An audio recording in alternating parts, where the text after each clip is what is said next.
나이가 들어갈수록 삶의 풍경은 변합니다. 젊은 시절에는 바쁘게 앞만 보고 달려가며 남의 시선에 더 민감하게 반응하고 성공과 실패의 기준을 외부에서 찾곤 했습니다. 하지만 중년 이후의 삶은 다릅니다. 더 이상 누구와 경쟁할 필요도 없고 외부의 잣대에 스스로를 맞출 이유도 없습니다. 이제는 내 안의 목소리에 귀 기울이고 진정한 나를 바라보아야 할 때입니다. 그 중심에 바로 자존감이 있습니다. 자존감은 단순히 자신을 긍정적으로 바라보는 마음이 아닙니다. 그것은 스스로를 존중하는 태도이자 삶을 살아가는 힘의 원천입니다. 중년 이후 우리는 신체의 변화와 사회적 역할의 변화를 맞이합니다. 직장에서의 위치가 달라지고 자녀가 자라 독립하면서 가정에서의 역할도 변합니다. 이러한 변화 속에서 자존감을 잃으면 삶은 쉽게 흔들리고 공허함에 빠지기 쉽습니다. 그러나 자존감을 지키면 어떤 변화 속에서도 삶은 굳건히 서 있습니다. 한때는 사회적 성공과 타인의 인정을 자존심의 근거로 삼았다면 이제는 나 자신이 나를 어떻게 대하는가가 더 중요해집니다. 외부의 시선이 아닌 내적 기준이 삶의 방향을 정하는 나침반이 되어야 합니다. 중년의 자존감은 외부에서 빛나는 화려한 장식이 아니라 내면에서 켜켜이 쌓인 삶의 경험과 지혜가 빚어낸 단단한 뿌리와도 같습니다. 중년 이후의 자존감은 자신이 걸어온 길을 인정하는 것에서 시작합니다.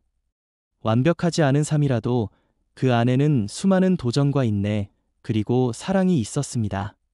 그 모든 과정을 있는 그대로 받아들이고 존중할 때 우리는 스스로를 더욱 깊이 이해하게 됩니다. 과거의 상처와 후회조차도 나를 성장시킨 자산으로 바라보는 시선, 그것이 자존감을 단단하게 만듭니다. 삶에서 자존감이 중요한 이유는 단순히 개인의 만족을 넘어서 있습니다. 자존감은 관계를 형성하고 유지하는 데 필수적인 기반이 됩니다. 자신을 존중하지 못하는 사람은 타인을 온전히 존중하기 어렵습니다. 중년 이후 가족과 친구, 그리고 사회와의 관계에서 진정한 존중과 이해를 나누려면 먼저 나 자신을 존중해야 합니다. 내 마음을 스스로 귀하게 여길 때 타인의 마음도 소중히 여길 수 있습니다. 또한 자존감은 도전의 용기를 불러옵니다. 나이가 들수록 새로운 일에 대한 두려움이 커질 수 있습니다. 그러나 자존감이 높은 사람은 두려움 속에서도 도전할 힘을 냅니다. 실패가 두렵지 않은 것은 자신을 믿기 때문입니다. 중년 이후에도 새로운 취미를 배우고 새로운 친구를 사귀며 때로는 새로운 일을 시작할 수 있는 힘은 자존감에서 비롯됩니다. 삶을 가만히 흘려보내는 것이 아니라 스스로 색을 입히고 활력을 불어넣는 것, 그것이 자존감이 주는 가장 큰 선물입니다. 중년은 흔히 인생의 가을이라고 불립니다. 하지만 가을은 단순히 낙엽이 떨어지는 계절이 아닙니다. 오히려 열매가 맺히는 계절이기도 합니다. 자존감은 이 시기의 삶의 열매를 온전히 맛볼 수 있도록 도와줍니다. 스스로의 가치를 알고 존중할 때 우리는 더 이상 외부의 시선에 흔들리지 않고 삶의 참된 의미를 발견하게 됩니다. 자존감은 또한 정서적 안정과 깊은 관련이 있습니다. 자신을 존중하는 사람은 작은 일에 크게 흔들리지 않습니다. 누군가의 말 한마디, 예상치 못한 변화, 불완전한 상황에도 스스로를 지탱할 수 있습니다. 이는 마치 뿌리 깊은 나무가 바람에 쉽게 쓰러지지 않는 것과 같습니다. 뿌리가 단단하면 폭풍 후에도 꿋꿋하게 서 있을 수 있듯 자존감이 단단하면 어떤 삶의 폭풍 속에서도 무너지지 않습니다. 삶을 긍정적으로 바라보는 힘도 자존감에서 나옵니다. 같은 상황 속에서도 자존감이 있는 사람은 그것을 성장의 기회로 바라보지만 자존감이 낮은 사람은 그것을 좌절로 느낍니다. 결국 같은 현실이라도 해석하는 힘이 다르고 그 힘이 삶의 방향을 완전히 바꿉니다. 중년 이후의 삶이 풍요롭고 의미 있으려면 우리는 스스로의 가치를 긍정하는 눈으로 세상을 바라보아야 합니다. 자존감을 지키기 위해서는 작은 실천이 필요합니다. 자신에게 따뜻한 말을 건네고 스스로를 칭찬하는 습관을 들이는 것, 자신의 필요와 감정을 소중히 대하는 것, 그리고 남과 비교하지 않고 나만의 속도로 살아가는 것이 중요합니다. 남보다 늦을 수도 있고 덜 가질 수도 있지만 그것이 결코 내 삶의 가치가 낮음을 의미하지 않습니다. 중년 이후에는 오히려 비교에서 벗어나 나의 삶을 주인답게 꾸려가는 것이 자존감의 핵심입니다. 또한 자존감을 높이기 위해서는 과거의 실패를 용서하고 지금의 나를 받아들이는 용기가 필요합니다. 과거는 바꿀 수 없지만 그것을 어떻게 해석하느냐는 지금의 나에게 달려 있습니다. 실패를 발판으로 삼아 더 깊은 지혜를 얻었다고 바라보면 그 경험은 상처가 아니라 자산이 됩니다. 자기 자신을 온전히 받아들이는 태도가 바로 자존감을 키우는 시작입니다. 중년 이후의 자존감은 삶을 단순히 견디는 것이 아니라 주도적으로 살아가는 힘을 줍니다. 내 삶을 내가 선택하고 내가 이끌어가는 주체라는 인식을 심어줍니다. 이러한 태도는 삶을 더 풍요롭고 활기차게 만들며 노후에도 스스로 당당하게 살아갈 수 있는 힘을 줍니다. 우리는 모두 존귀한 존재입니다.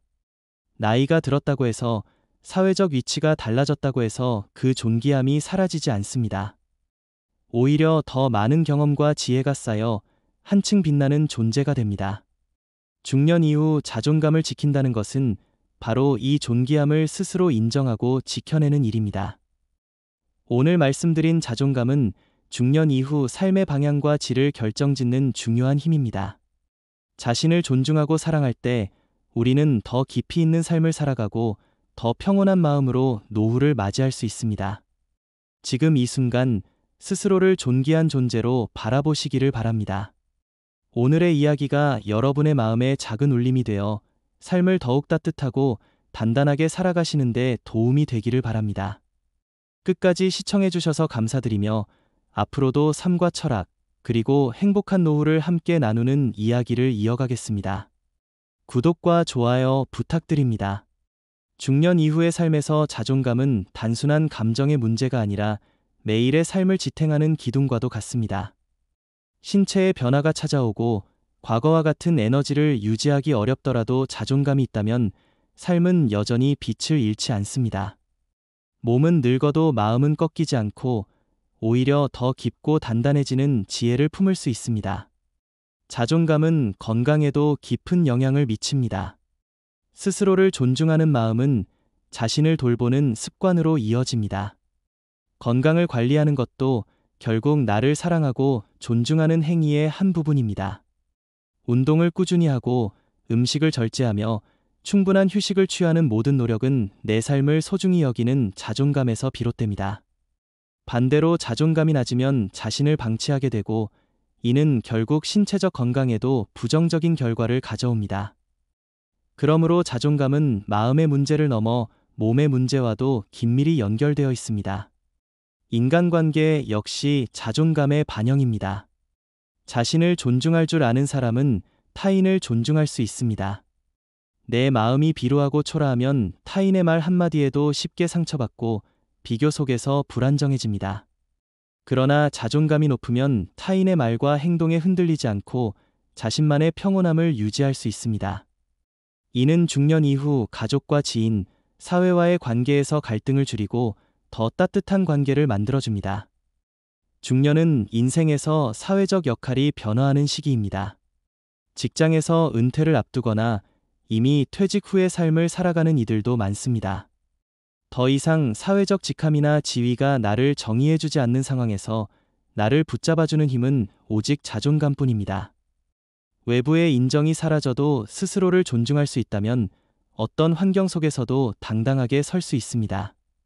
직함과 역할은 일시적이지만 자존감은 평생을 지켜주는 내적 자산입니다. 자존감은 또한 삶의 선택을 자유롭게 만듭니다. 자존감이 없는 사람은 끊임없이 남의 눈치를 보고 타인의 기대에 맞추며 살아갑니다.